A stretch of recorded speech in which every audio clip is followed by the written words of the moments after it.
Hello friends, welcome back to our channel your baby we care. हमारा आज का जो वीडियो है वो बहुत ही कॉमन टॉपिक है। कई बार पेरेंट्स इस बात से परेशान हो जाते हैं कि उनके बेबीज़ को लूज मोशन आने लग जाते हैं और इसी तरीके का सवाल हमसे हमारे किसी एक व्यूअर ने पूछा। आइए हमारे इस वीडियो में जानते हैं कि आखिर अगर छोटे बेबीज़ को लूज मोशंस हो जाते हैं या डायरिया हो जाता है तो उसे हम कैसे रिजॉल्व कर सकते हैं और कौन सी कंडीशंस हैं जिनमें हमें बिल्कुल वेट नहीं करना है, डॉक्टर को कॉन्टैक्ट करना है, और कौन सी कंडीशन पे हम उन्हें ठीक कर सकते हैं अपने घर में ही।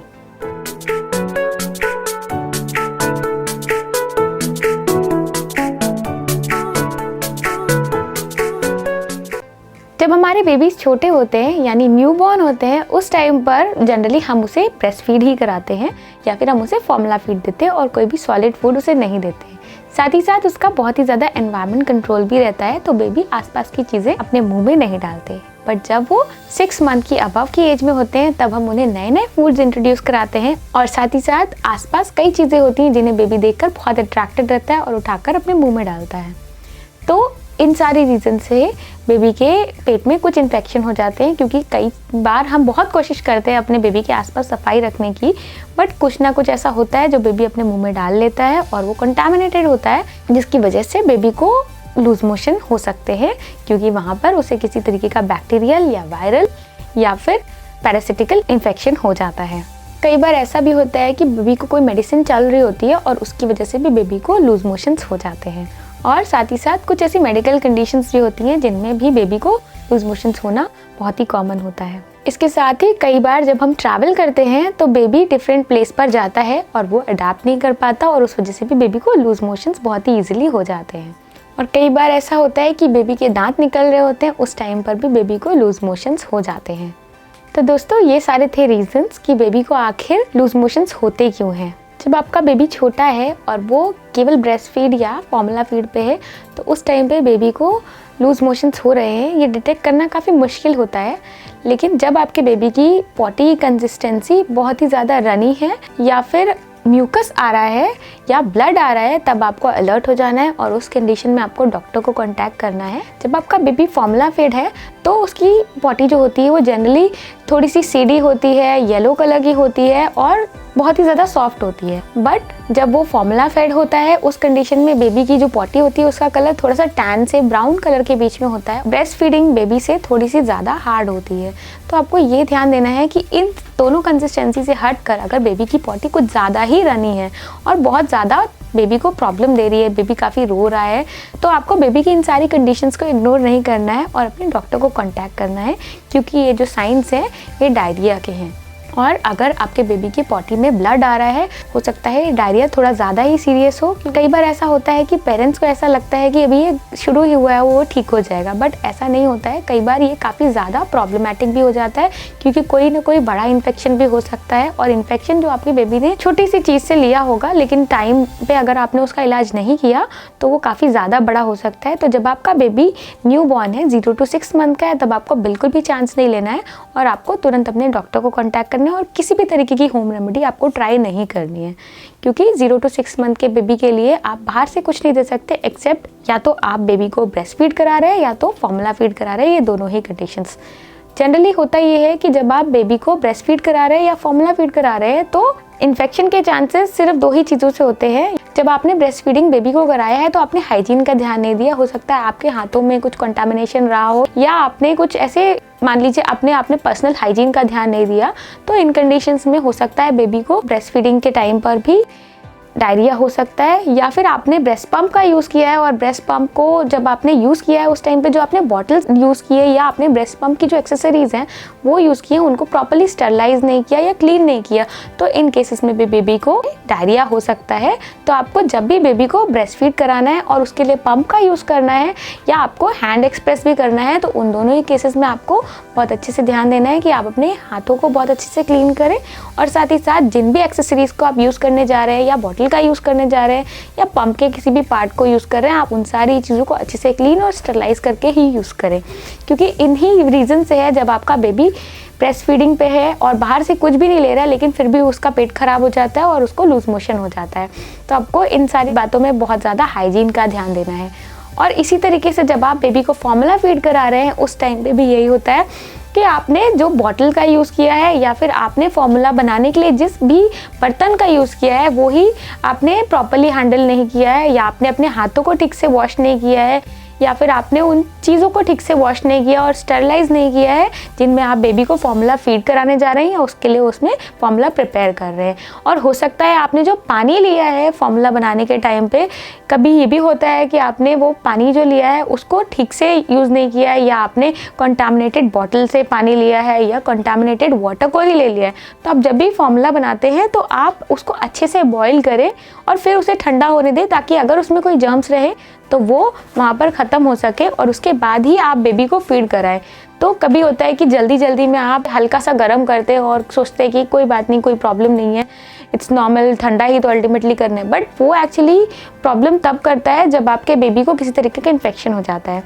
तो आप जब भी बेबी के लिए फॉर्मूला बना रहे हैं तो आप जो पानी यूज़ कर रहे हैं, एक तो वो पानी साफ़ होना चाहिए, जिन बर्तनों का यूज़ कर रहे हैं वो भी साफ़ होना चाहिए, और पानी को आप अच्छे से पहले बॉयल करें, फिर ठंडा होने दें जितना टेम्परेचर आपके बेबी को चाहिए उतना तक, और फिर उसके बाद आप बेबी को फॉर्मूला फीड करें। नहीं तो आपके बेबी को इस तरीके के इन्फेक्शंस हो सकते हैं और वो डायरिया काफ़ी ज़्यादा प्रॉब्लमैटिक होता है। जब आपके न्यू बॉर्न को डायरिया हो जाता है काफ़ी ज़्यादा परेशानी हो सकती है। दूसरा, अब आते हैं जब आपका बेबी थोड़ा सा बड़ा हो गया है और उसके बाद उसने अपना सॉलिड लेना शुरू कर दिया है। जब आप अपने बेबी को सॉलिड्स दे रहे हैं तभी आपको हाइजीन का बहुत ज़्यादा ध्यान देना है। यानी कि आपको ये ध्यान देना है कि जिन भी यूटेंसिल्स का या बर्तनों का आप यूज़ कर रहे हैं उन्हें अच्छे से क्लीन करें और प्रॉपर्ली स्टरलाइज भी करें। समझ लीजिए आप अगर एक स्पून भी यूज़ करने जा रहे हैं तो उसे पहले स्टरलाइज करें फिर ही बेबी को दें, क्योंकि ये छोटी सी इन्फेक्शन आपको लगेगा बहुत ही सिंपल सा है, कोई बात नहीं, हल्का सा ही तो गंदा हुआ, बट वो आपके बेबी के लिए बहुत ज़्यादा प्रॉब्लम कर सकता है और ये डायरिया काफ़ी बड़ा भी हो सकता है। तो आप जिन भी बर्तनों का यूज़ कर रहे हैं उन्हें प्रॉपर्ली स्टरलाइज करें। जब आप खाना बनाने जा रहे हैं तब अपने हाथों को भी अच्छे से वॉश करें 20 सेकेंड्स तक properly with soap and water. अगर आपके पास सोप एंड वाटर नहीं है, सिर्फ उस कंडीशन में आप सैनिटाइज़र का यूज़ कर सकते हैं, जिसमें आपको 70% से अबव अल्कोहल वाले सैनिटाइज़र का ही यूज़ करना है। जब आपका बेबी थोड़ा सा बड़ा हो जाता है उसी टाइम पर उसको टीदिंग की भी काफ़ी इश्यूज़ होते हैं, और आपको लगता है कि बेबी को टीदिंग की वजह से कई बार ऐसा बोला जाता है कि उसे इन्फेक्शन हो गया है या डायरिया हो गया है, बट जनरली टीदिंग की वजह से ये नहीं होता है। रीज़न ये होता है कि आसपास की जो चीज़ें हैं जो बेबी अपने मुंह में डालता है, क्योंकि उसके दांतों में काफ़ी इरिटेशन हो रही होती है, तो आपको उन चीज़ों का भी ध्यान देना है। उन चीज़ों में कंटामिनेशन हो सकता है और वो चीज़ें बेबी के जब मुंह में जाती हैं तो वो इन्फेक्शन उनके पेट में चला जाता है। तो जब बेबी आपका खेल रहा होता है तब आप आसपास की चीज़ों पे ध्यान दें। जो टॉयज़ आप उन्हें दे रहे हैं उन्हें भी काफ़ी अच्छे से आप साफ़ करके रखें, और अगर आप सबसे अच्छा तो यही रहेगा कि आप बेबी के लिए कुछ प्रॉपरली कुछ अच्छे टीदर्स लें और उन टीदर्स को आप साफ़ करें और स्टरलाइज करके ही बेबी को दें, क्योंकि जो भी चीज़ें आसपास होती हैं उनको अगर बेबी अपने मुंह में डालता है इससे भी बेबी का पेट खराब होने के बहुत ज़्यादा चांसेस रहते हैं, क्योंकि ये कंटामिनेटेड हो सकते हैं और वो आपके बेबी को किसी भी तरीके का पैरासिटिकल या बैक्टीरियल इन्फेक्शन भी दे सकता है। और फिर हमें लगता है कि टीदिंग की वजह से बेबी को डायरिया हो रहा है, बट टीदिंग की वजह से बेबी को डायरिया नहीं होता है। डायरिया बेबी को किसी ना किसी इन्फेक्शन की वजह से ही होता है, तो आपको उस इन्फेक्शन का कंट्रोल रखना है। यानी कि आपको शुरुआत में ही ध्यान देना है कि इस तरीके की कोई चीज़ हो ही ना जिसको आप डायरिया तक ले जाएं और उसके बाद फिर उसका क्योर ढूंढें। इसलिए आपको शुरुआत में ही एनवायरनमेंट को बहुत अच्छे से कंट्रोल करके रखना है और किसी भी तरीके का इन्फेक्शन उसके पास आने ही नहीं देना है। इसके बाद हम आते हैं, जब बेबी सॉलिड स्टार्ट करता है तो कुछ ना कुछ फूड अपने मुंह में डालता है। तो जब भी आप फूड को हैंडल कर रहे हैं तो आप भले ही आपने बनाया हो, लेकिन अगर आप फिर से उसको फीड भी करने जा रहे हैं तो भी आपको अपने हाथों को बहुत अच्छे से क्लीन करना है। जिस सरफेस पे आप बेबी को खाना दे रहे हैं, सपोज़ आप बेबी को किसी टेबल पे दे रहे हैं या कहीं बेड पे दे रहे हैं, तो आपको वो एरिया भी साफ़ रखना है। और सबसे अच्छा तो यही रहेगा कि आप बेबी के लिए एक अच्छी हाई चेयर लें जो कि डेडिकेटेड उसके फूड के लिए ही है, तो आप वहाँ पर बेबी को बिठाकर खाना खिलाएं। वो आपके बेबी के लिए सबसे ज़्यादा सेफ़ रहेगा। और उस हाई चेयर को आप बहुत ही प्रॉपरली क्लीन करें, और उस हाई चेयर की जो ट्रे रहती है जिसमें आप फूड देते हैं बेबी को, वो भी आप क्लीन करके ही रखें और प्रॉपरली वॉश करें और उसे वाइप करके फिर बेबी को दें। तो ये सारे तरीके हैं जिससे आप अपने बेबी को इन्फेक्शन से बचा सकते हैं और डायरिया भी प्रिवेंट कर सकते हैं। बट सपोज़ इन सारी चीज़ों के बाद भी आपके बेबी को डायरिया हो जाता है, तो ऐसी कौन सी होम रेमेडीज़ हैं जो आप घर में ट्राई कर सकते हैं? तो ऐसी होम रेमेडीज़ में नंबर 1 इज़ बेबी को कर्ड देना है, यानी कि दही देना है। और ये दही आप मार्केट से लाया हुआ दही बेबी को नहीं दे सकते हैं। बेबी, उसका स्टमक बहुत ही ज़्यादा सेंसिटिव होता है, तो आप बेबी के लिए अपने हाथों से घर में दही बनाएं और फिर वो आप बेबी को दें, क्योंकि दही जो होता है उसमें एक बहुत ही अच्छी तरीके के गुड बैक्टीरियाज होते हैं जो आपके बेबी के स्टमक को हेल्दी रखने के लिए बहुत ही ज़्यादा हेल्पफुल रहते हैं। तो आप बेबी को दही खिला सकते हैं और ये आपके बेबी के लूज मोशंस में भी काफ़ी ज़्यादा हेल्पफुल रहेगा। आप बेबी को सिंपल प्लेन खिचड़ी देंगे, खिचड़ी के साथ भी दही दे सकते हैं, और आप खिचड़ी देंगे तो वो आपके बेबी के स्टमक के लिए बहुत ही लाइट भी रहता है और वो पॉटी को बांधने में भी बहुत ज़्यादा हेल्पफुल रहता है। तो आप बेबी को खिचड़ी और दही आराम से दिन में 2-3 बार भी दे सकते हैं। भले बेबी आपका नहीं खा पा रहा है तो आप थोड़ा थोड़ा उसे खिलाएं, लेकिन आप उसे बार बार फीड कर सकते हैं और ये आपके बेबी के लिए सेफ़ भी रहता है। इस टाइम पे आप बेबी को बनाना भी दे सकते हैं, क्योंकि बनाना जो होता है वो भी आपके बेबी की पॉटी को बांधने में बहुत ज़्यादा हेल्पफुल रहता है। अगर उसको लूज मोशंस हैं तो आप बेबी को बनानास भी फीड कर सकते हैं। वो बेबी को काफ़ी इंटरेस्टिंग भी लगेगा। अगर आप बेबी को बनाना प्योरीड फॉर्म में भी दे सकते हैं, आप बनाना के चंक्स भी काट के बेबी को दे सकते हैं, या फिर आप बेबी को बनाना, जैसे कि मैंने आपको कई वीडियोस में दिखाया है, हमारे इंस्टाग्राम पे आप चेक कर सकते हैं। वहाँ पर मैं अपने बेबी को बनाना कैसे देती हूँ और उसको कैसे वो खाती है, उसको काफ़ी इंजॉय करती है, आप वो भी वहाँ पर चेक कर सकते हैं। और उस तरीके से भी बेबी बनाना खा भी लेता है और उसे काफ़ी मज़ा भी आता है कि उसको कुछ खेलने के लिए मिल गया, कि बनाना का कलर भी इतना ब्राइट होता है कि बेबी को काफ़ी ज़्यादा अच्छा लगता है, इंटरेस्टिंग लगता है, काफ़ी स्वीट टेस्ट होता है और बेबी को खेलने के लिए भी कुछ मिल जाता है, और इसी तरीके से उसको डायरिया में भी काफ़ी रिलीफ मिल जाता है। तो आप बेबी को बनाना भी दे सकते हैं, और बनाना को देने का कौन सा इंटरेस्टिंग तरीका है वो चेक कर सकते हैं आप हमारे इंस्टाग्राम पे। और क्योंकि इस टाइम पे बेबी को बहुत ही ज़्यादा वाटर लॉस हो जाता है, क्योंकि बार बार वो पॉटी कर रहा है और काफ़ी ज़्यादा लिक्विड रिलीज़ हो जाता है, इसी वजह से आप बेबी को बहुत ही ज़्यादा हाइड्रेट रखने की कोशिश करें। तो आप बेबी को बार बार पानी दे सकते हैं, और पानी के साथ ही साथ कुछ अच्छे फ्रूट जूसेस भी आप खुद बनाकर बेबी को दे सकते हैं, और साथ ही साथ आप सूप्स दीजिए। बेबी को जितना ज़्यादा लिक्विड डाइट दे सकते हैं आप उतना ज़्यादा दीजिए, क्योंकि वो बेबी के लिए एक हाइड्रेशन लेवल को मेंटेन करने में बहुत ही ज़्यादा हेल्पफुल रहता है। तो आप बेबी के लिए लिक्विड को काफ़ी अच्छे से मेंटेन करें, उसकी बॉडी में लिक्विड का अमाउंट बिल्कुल भी कम ना होने दें। जब बेबी बार बार पॉटी करता है तो उस वजह से उसकी बॉडी में लिक्विड तो लूज़ होता ही है, पर बॉडी के एसेंशियल सॉल्ट्स भी लूज़ हो जाते हैं। तो जब आपका बेबी 6 मंथ से अबव की एज में होता है तब आप डॉक्टर से कंसल्ट करके एक ORS का पैकेट लेकर वो भी बेबी को फीड करा सकते हैं। तो ORS के पैकेट में जिस तरीके के इंस्ट्रक्शन लिखे होते हैं आप उन्हें फॉलो करें और सिर्फ उसी तरीके से आप बेबी को फीड करें। इसको भी बनाते समय आपको बहुत ज़्यादा ध्यान देना है कि आप पूरा हाइजीन मेंटेन करके बना रहे हैं। अपने हाथों को अच्छे से वॉश करें, जिन यूटेंसिल्स का यूज़ करें उन्हें भी अच्छे से वॉश करें, और फिर ही बेबी के लिए आप ORS प्रिपेयर करें। और एक बार में जितनी क्वांटिटी पूरी होती है आप उस पूरे क्वांटिटी को बना कर रख दें, और 24 आवर्स के अंदर बेबी जितना पीता है उतना उसे पिलाइए, और बाकी का आप उसे डिस्कार्ड कर दीजिए। नेक्स्ट डे आप फ्रेश पैक को ही यूज़ करें, पुराना पैक बिल्कुल भी मत यूज़ करें। जो आपने पहले बना रखा है वो 24 आवर्स के अंदर ही फिनिश कर दें। अगर बच जा रहा है तो आप उसे डिस्कार्ड कर दें, दोबारा यूज़ ना करें। और अगर आप चाहते हैं कि ORS कैसे बनाना है जो कि आप घर पे बना सकते हैं, तो उसकी रेसिपी मैं आपके साथ शेयर कर सकती हूँ। आप चाहें तो मुझे कमेंट बॉक्स में मेंशन कर दीजिए, मैं उसकी भी एक बहुत ही सिंपल रेसिपी आपके लिए बहुत जल्द लेकर आ जाऊँगी। ORS की हेल्प से आपके बेबी की बॉडी में वाटर लॉस, कोई सॉल्ट लॉस भी हुआ है तो वो भी मेंटेन हो जाता है, और इसमें भी आपको अपने डॉक्टर का सजेशन ज़रूर ले लेना है। तो ये सारी थी वो होम रेमेडीज़ जो आप ट्राई कर सकते हैं जब आपके बेबी को लूज मोशंस हो रहे हैं। लेकिन कुछ ऐसी कंडीशंस होती हैं जिनको आप इग्नोर नहीं कर सकते, और उन कंडीशंस में आपको डॉक्टर को ज़रूर कांटेक्ट करना है। तो कौन सी ऐसी वो कंडीशंस हैं जिन्हें आप बिल्कुल भी इग्नोर नहीं कर सकते, क्योंकि ये आपके बेबी की हेल्थ का सवाल है। तो आइए जानते हैं।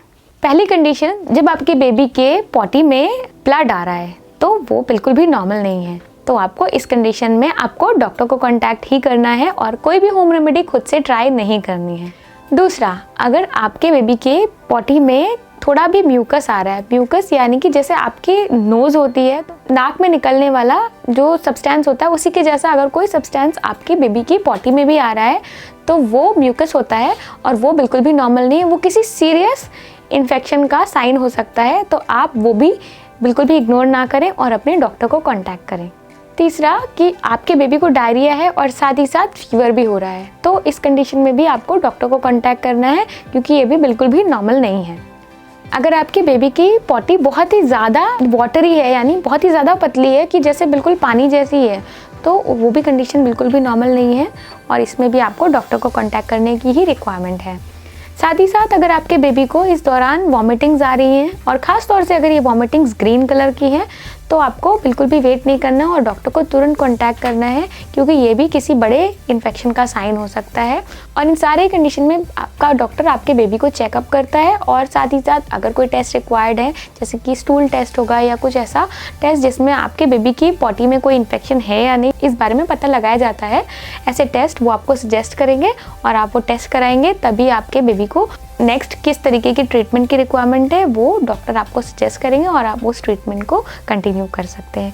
और इनमें आपको होम रेमेडीज़ बिल्कुल भी हेल्पफुल नहीं रहेंगी, और अगर आप होम रेमेडीज़ ट्राई करते हैं तो हो सकता है वो किसी और बड़े इन्फेक्शन को इन्वाइट कर ले, या फिर हो सकता है इसी इन्फेक्शन को बढ़ा भी दें। तो आप इस तरीके की कंडीशंस में बिल्कुल भी होम रेमेडीज़ ट्राई ना करें और आप डॉक्टर को ही कॉन्टैक्ट करें। खासतौर से अगर आपका बेबी 6 महीने से कम की उम्र का है, तो आपको बिल्कुल भी वेट नहीं करना है और आपको डॉक्टर को तुरंत कांटेक्ट करना है, क्योंकि उस कंडीशन में होम रेमेडीज़ बिल्कुल भी काम नहीं करती हैं। तो ये सारी कंडीशंस बिल्कुल भी नॉर्मल नहीं है। हो सकता है ये इन्फेक्शन या तो बढ़ जाए और या तो फिर किसी नए तरीके के इन्फेक्शन को भी इन्वाइट कर ले। तो आप बिल्कुल भी इन सारी कंडीशंस में होम रेमेडीज़ को ट्राई ना करें और अपने डॉक्टर को इमीडिएटली कॉन्टैक्ट करें। वही आपको बेहतर बता पाएंगे कि किस तरीके का ट्रीटमेंट आपके बेबी के लिए सूटेबल है, और वही आपको बिल्कुल उस पर ट्रस्ट करना चाहिए और आगे बढ़ना चाहिए। तो फ्रेंड्स, आई होप मेरी ये रेमेडीज़ आपके लिए बहुत ही ज़्यादा हेल्पफुल रहेंगी और इस वीडियो में दी हुई इन्फॉर्मेशन आपके लिए बहुत ही ज़्यादा यूज़फुल है। तो अगर आपको भी ऐसा लगता है तो आप हमारे इस वीडियो को लाइक कर सकते हैं, और साथ ही साथ इसी तरीके की और भी इन्फॉर्मेशन देखना चाहते हैं तो आप हमारे चैनल को सब्सक्राइब कर सकते हैं। हमारे चैनल में बेबी केयर, प्रेगनेंसी और डिलीवरी से रिलेटेड बहुत सारी वीडियोस अवेलेबल हैं, आप उन्हें ज़रूर चेकआउट करें। और इस तरीके की और भी वीडियोस को अगर आप रेगुलरली देखना चाहते हैं तो हमारे चैनल को सब्सक्राइब करने के साथ ही साथ आप हमारे बेल आइकन को भी ज़रूर प्रेस करें। वहाँ से आपको रेगुलर नोटिफिकेशंस आपके पास मिलती रहेंगी और आप किसी भी तरीके के वीडियो को मिस नहीं करेंगे। हमारे इसी चैनल पर हमने बेबी में होने वाली कॉन्स्टिपेशन से रिलेटेड वीडियो भी बनाया है, आप चाहें तो उसे भी चेकआउट कर सकते हैं। उसका लिंक आपको डिस्क्रिप्शन बॉक्स में और साथ ही साथ कार्ड पे भी मिल जाएगा। और हमारे चैनल को अब आप फेसबुक, पिंटरेस्ट और इंस्टाग्राम पे भी फाइंड आउट कर सकते हैं। वहाँ पर हमने एक छोटी सी कम्युनिटी डेवलप की हुई है जो कि रेगुलर डिस्कशंस करते रहते हैं related to baby care and pregnancy. अगर आपको भी इस तरीके से रिलेटेड कोई भी इन्फॉर्मेशन रिक्वायर्ड है या आपके मन में भी कोई क्वेश्चन होता है तो आप हमें वहाँ पे भी चेकआउट कर सकते हैं, वहाँ पे भी आप हमें पूछ सकते हैं। साथ ही साथ अब हमारे कमेंट बॉक्स में भी आपने कोई भी क्वेश्चन होंगे उन्हें मैंशन कर सकते हैं। और हमारे सोशल मीडिया हैंडल्स का लिंक आपको डिस्क्रिप्शन बॉक्स में मिल जाएगा, आप उन्हें वहाँ से चेकआउट कर सकते हैं और आप हमें वहाँ पर भी ज़रूर ज्वाइन करें, वो भी आपके लिए काफ़ी हेल्पफुल रहेगा। और अब हम आपको मिलेंगे अपने नेक्स्ट वीडियो में, तब तक आप हमारे चैनल पर अवेलेबल बाकी वीडियोस ज़रूर चेकआउट करें। आई एम सो श्योर वो सारे के सारे वीडियोस आपके लिए बहुत ही ज़्यादा हेल्पफुल रहेंगे। और तब तक के लिए take very good care of yourself and your baby. Till then, bye bye.